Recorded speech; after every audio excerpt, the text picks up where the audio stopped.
मित्रों आज मेरे बर्थडे के दिन मैं मर ही जाता क्योंकि मैं लद्दाख में ऐसी जगह फंसा था और रात को 1-2 बजे के मरना पक्का था।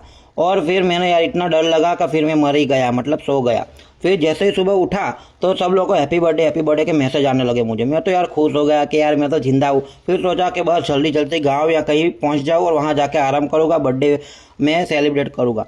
और मैं जैसे ही आगे जा रहा था अचानक से बर्फ वर्षा होने लगी, बर्फ गिरने लगा, तूफान आ गया। यार मेरे पास पहनने के लिए कुछ नहीं था, इतनी ठंडी में क्या करूं मैं। फिर मैंने जींस के पैंट थे मेरे पास 3-4, वो सब एक साथ पहन लिए। और नीचे लोकल था, उसको बोला भाई मदद कर, हेल्प कर, लेकिन उसको हिंदी गुजराती इंग्लिश कुछ आए ना, तो वो समझा ही नहीं। वो सोच रहा है कि इतने सारे पैंट पहन कर ये क्यों घूम रहा है, तो वो भागा मदद करने के बजाय।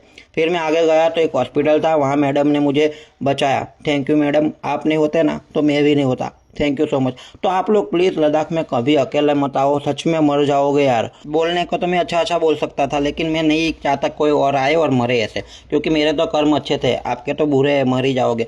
फिर मैं होटल में गया और फिर मेरा मेरा बर्थडे मेरे साथ सेलिब्रेट किया। मैंने बोला कि हैप्पी बर्थडे संजय, तू यार बहुत ही बेस्ट है, तू यार जोरदार है। मैं तो मिलते हैं आगे के वीडियो में, बने रहिए।